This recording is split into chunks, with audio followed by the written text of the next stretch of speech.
morning. Today's adventure, we're going out to Milford, Maine. For those of you who don't know where Milford, Maine is, it's a short hop up from Bangor, Maine. It is the end of May, it is windy and in the 50s, so it's a little chilly today for May. But we're heading out to the Stud Mill Road. So if you go into Milford, turn on the county road and you go all the way down to the only stop sign, which is on the dirt road part. Take a right and you go out there and you're going to come to the Maine Youth Fishing Game Association. It's a camp for children, and they got a pond there for fishing. They got archery. They had a shooting range. It's all open to the public. The pond is for children to fish only, no adults, so don't be stupid. But next to this camp there is an old runway, and this runway was the Milford Air Force Auxiliary bombing range.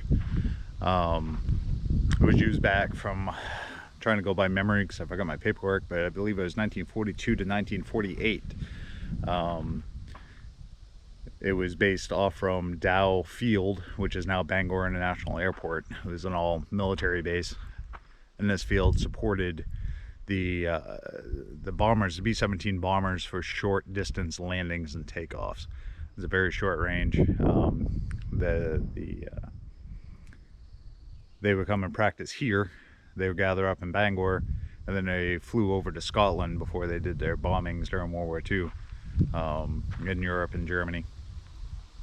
So we're going to take a look. Here it is. As you can see, most of it is, well, all of it is dug up. There's a big pile over there of the tar. It used to be the runway. From what I can tell and what I've read, this concrete area here is actually a building at one point in time and housed the officers and so forth while they were out here. So not a lot left to it. However, what I find fascinating is in Maine, not a lot of stuff that has a massive historical issue as far as military operations go gets recognized. There are a lot of forts in Maine. Most were never used in any actual battles or military operations for that matter.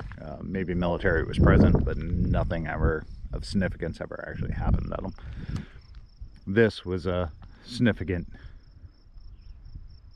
historical value, in my opinion. It helped to reinforce the bombing that essentially was a major player in the winning of World War II in Germany. Another thing that should be noted as well is, and I haven't been able to find any official paperwork now that I dug hard and went to Augusta, Maine, which is the capital, or any government officials. But Maine did house Nazi POWs during World War II.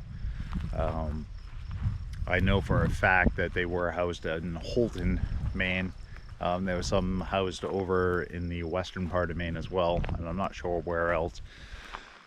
But the rumor has it that the one in Holton, when it became full, they moved some here to Milford, here at this bombing range. And as I said, there was a building here.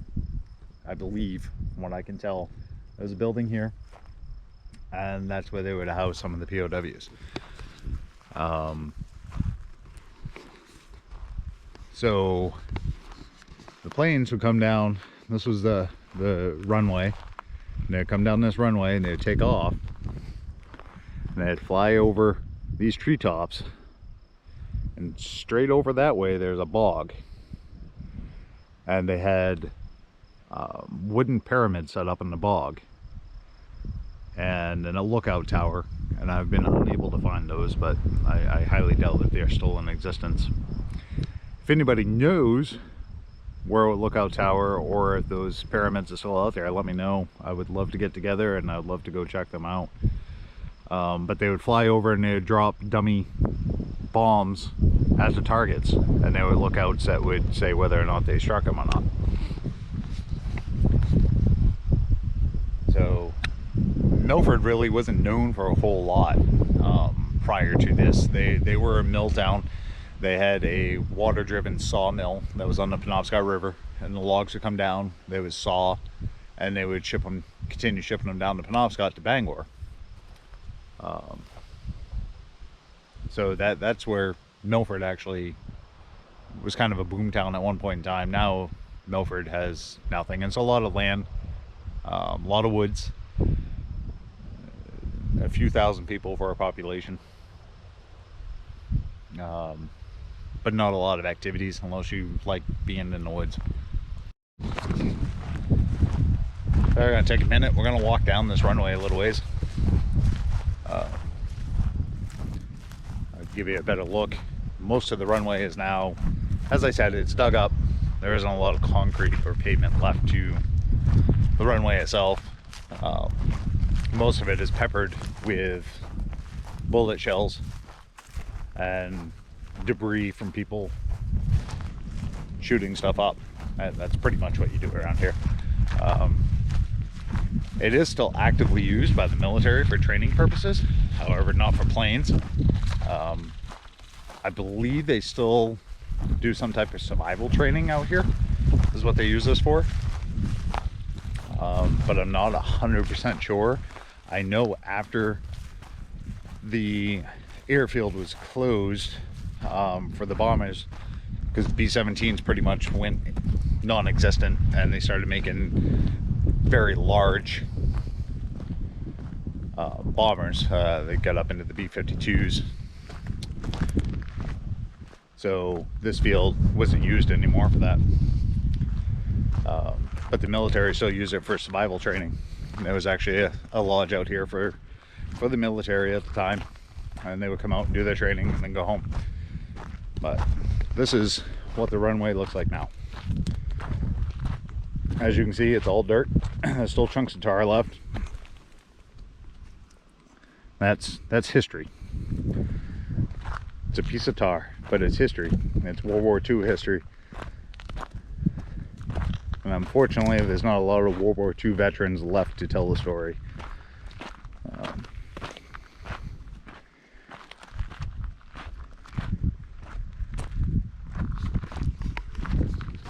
But this area is gated off. They don't want people riding their ATVs and vehicles out here. However, it still happens. They put up a barricade and people with ATVs cut out a trail around the barricade and come on in anyways.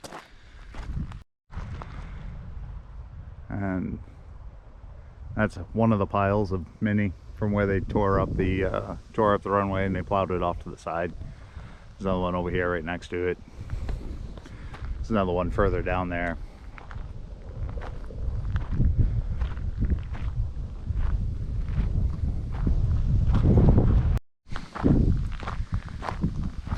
What I'm gonna do now is actually try to get an aerial view.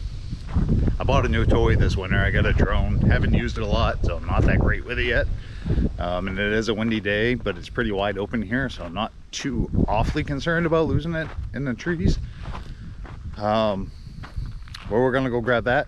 We're gonna give it a try and see what happens. So try to get an aerial view instead of walking this whole thing. We'll see if we can maybe simulate a takeoff and you know what the plane would look like going down the runway. We'll try it and see what happens.